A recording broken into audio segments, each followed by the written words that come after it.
जावेद चौधरी का कॉलम उन्वान है मियां नवाज शरीफ के लिए मशवरा।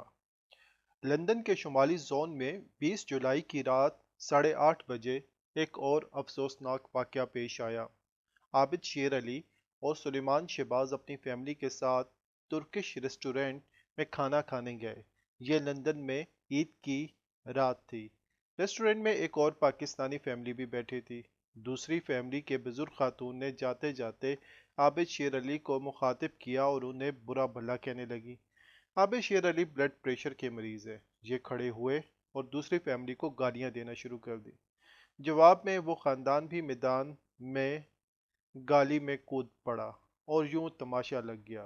फ्रीकैन साथ साथ वीडियोस भी बनाते रहे और पूरी दुनिया को अपना शाहकार भी दिखाते रहे। ये इंतहाई अफसोसनाक वाकया था। खवातीन के सामने नंगी गालियां और ये गालियां बाद अज़ां वायरल होना शरीफ फैमिली की क्या इज्जत रह गई। ये इस नोयत का पहला वाकया नहीं। शरीफ फैमिली के साथ लंदन में आए रोज इस किस्म के वाकयात होते रहते हैं। मियां नवाज शरीफ की रिहाइश गाह के सामने हजूम भी जमा रहता है और ये ऐसे ऐसे वाहियात नारे लगाता है जिन्हें सुनना और बर्दाश्त करना आसान काम नहीं। खानदान के लोग शॉपिंग के लिए निकलते हैं, हाइड पार्क में चहलकदमी के लिए आते हैं, किसी रेस्टोरेंट या होटल में खाना खाने जाते हैं, एयरपोर्ट पर पहुंचते हैं, अस्पताल जाते हैं या फिर बच्चों को स्कूल या प्ले ग्राउंड में छोड़ने जाते हैं तो कोई ना कोई पाकिस्तानी अपना मोबाइल फ़ोन ऑन करता है और फिर इन्हें मुखातिब करके इनके साथ बदतमीज़ी शुरू कर देता है। मियां नवाज शरीफ, इसहाक डार, मियां शहबाज शरीफ और हसन और हुसैन नवाज भी इस बेइज्जती से महफूज नहीं रहते। ये दर्जनों मरतबा लोगों के मोबाइल की जद में आए और इनकी बेबसी पूरी दुनिया ने देखी। आबिद शेर अली भी मुतअद्दिद मरतबा निशाना बन चुके हैं। लोग शरीफ फैमिली को हस्पतालों में भी नहीं छोड़ते। बेगम कुलसूम नवाज आखिरी सांसें ले रही थी और लोग इनके हस्पताल में घुसकर इनकी वीडियो बनाने की कोशिश कर रहे थे।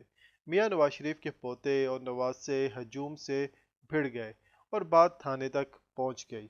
ये नवासे का पोलो मैच देखने गए और लोगों ने तमाशा लगा लिया। इसहाक डार मस्जिद में नमाज पढ़ने जाते हैं तो लोग इनकी वीडियो बनाने लगते हैं। ये रुककर इनसे आर्गुमेंट की कोशिश करते हैं तो इनके बाद इनके साथ क्या होता है ये तमाशा भी पूरी दुनिया ने देखा। वालदैन इंसान का असासा होते हैं। दुनिया के हर बेटे की ख्वाहिश होती है कि वो अपने वालदैन को अपने हाथ से कब्र में उतारे। लेकिन आप मियां नवाज शरीफ की बदकिस्मती देखें। इनके वालिद 2004 में फौत हुए तो उन्हें गैरों ने लाहद में उतारा। वालदा का 22 नवंबर 2020 को इंतकाल हुआ। इनकी मैयत कार्गो के जरिए लाहौर आई और मियां नवाज शरीफ इनके जनाजे को कंधा ना दे सके और मोहतरमा कुलसूम नवाज के जनाजे में इनके बेटे शरीक ना हो सके। क्या ये बदनसीबी नहीं? मियां नवाज शरीफ के पास इस वक्त दो ऑप्शन है। ये लंदन में बैठकर चुपचाप ये जिल्लत बर्दाश्त करते रहें और इनका ख़ानदान जब भी बाहर निकले अपना मुंह छुपाकर निकले, और अगर किसी कॉफ़ी शॉप से कॉफ़ी भी ले तो पहले दाएं बाएं ये देख ले वहाँ कोई पाकिस्तानी तो मौजूद नहीं। अगर हो तो कॉफ़ी की ख्वाहिश दिल में छुपाकर खामोशी से आगे निकल जाए। इनके बच्चे स्कूल ना जा सकें, फैमिली शॉपिंग ना कर सके, रेस्टोरेंट में खाना ना खा सकें, इलाज के लिए किसी क्लिनिक किसी अस्पताल ना जा सकें और ये मस्जिद में भी नमाज भी ना पढ़ सकें। और इस दौरान अगर खुदा न खास्ता इनके किसी अजीज रिश्तेदार का पाकिस्तान में इंतकाल हो जाए तो आबिद शेर अली की मरहुमा बेगम की तरह इन्हें दूसरे दफन करें और ख़ानदान लंदन में बैठकर सिर्फ दुआ कर सके। और अगर खुदा न खास्ता ख़ानदान के किसी फ़र्द का लंदन में इंतकाल हो जाए तो वहाँ से सिर्फ इनकी मैयत पाकिस्तान वापस आए और बेगम कुलसूम नवाज की तरह इस अजीज़ के बच्चे भी तदफीन के वक्त 5000 किलोमीटर दूर बैठे रह जाए। और दूसरा ऑप्शन ये है कि मियाँ साहब अपने पूरे ख़ानदान के साथ पाकिस्तान आए और मर्दों की तरह अदालतों और जेलों का सामना करें। मेरा मशवरा है मियाँ साहब आपको ये करना चाहिए।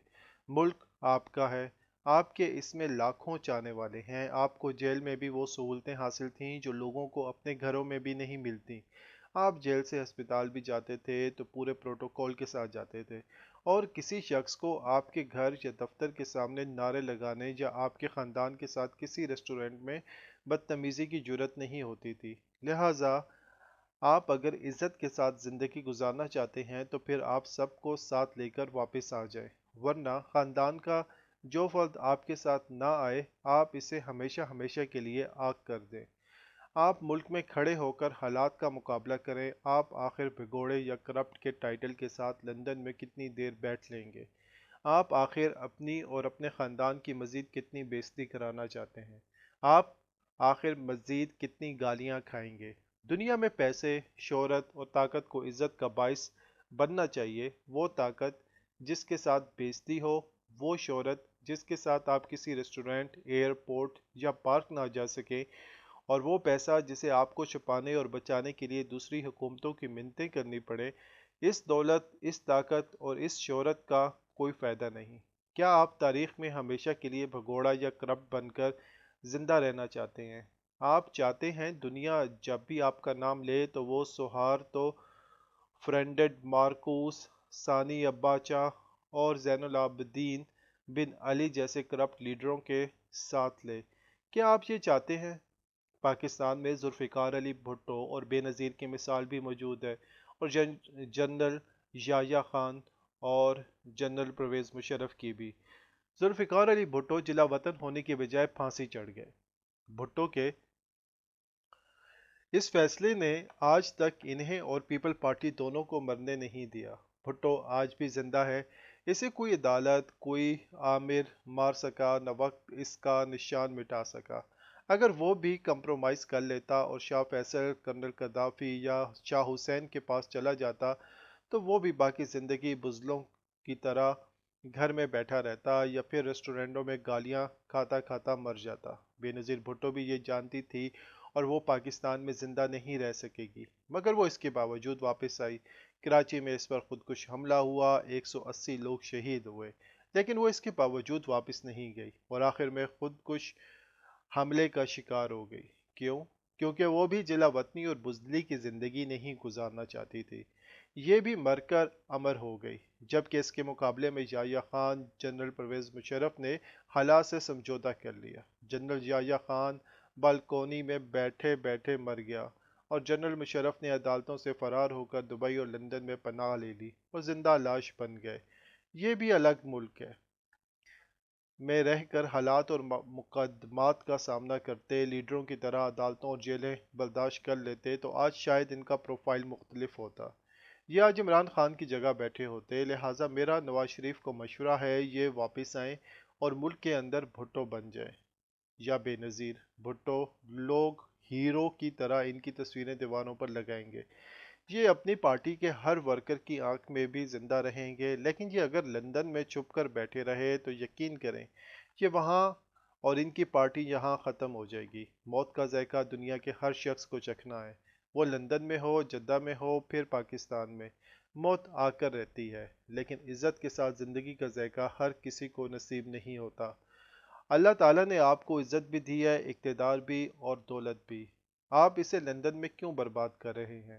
اور آپ کا خاندان کیوں روز سڑکوں پر بے عزت ہو رہا ہے؟ صرف اس رقم اور اس زندگی کے لیے جس کے بارے میں دنیا کا کوئی شخص کوئی پیشن گوئی نہیں کر سکتا۔ دنیا کی کوئی طاقت قبر کی رات اور آخری سانس کو نہیں ٹال سکتی، اور جب آخری سانس کا وقت آئے گا تو پھر آپ لندن ہو یا پھر لاہور، آپ کو کوئی نہیں بچا سکے گا۔ اور اگر اللہ کو آپ کی زندگی منظور ہے تو پھر آپ کو پھانسی پر بھی لٹکائے دیا جائے تو بھی آپ زندہ رہیں گے۔ یہ بھی یاد رکھیں کہ آپ جس دن دنیا سے رخصت ہو جائیں گے اس دن آپ کی ساری دولت برطانیہ ضبط کر لے گی اور آپ کے خاندان کا اس کا کوئی فائدہ نہیں ہوگا۔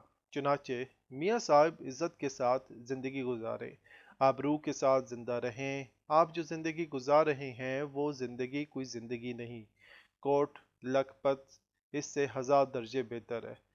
آپ اپنے فلیٹ کی کھڑکی سے چور چور اور ڈاکو ڈاکو کے نعرے سن رہے ہیں، اور آپ اپنی خواتین کے ساتھ سڑک پر نہیں نکل سکتے۔ میاں صاحب، اس دولت اور اس زندگی کا کیا فائدہ جو آپ کو عزت نہ دے سکے، جس کے ہوتے ہوئے آپ کو اپنا منہ چھپانا پڑے؟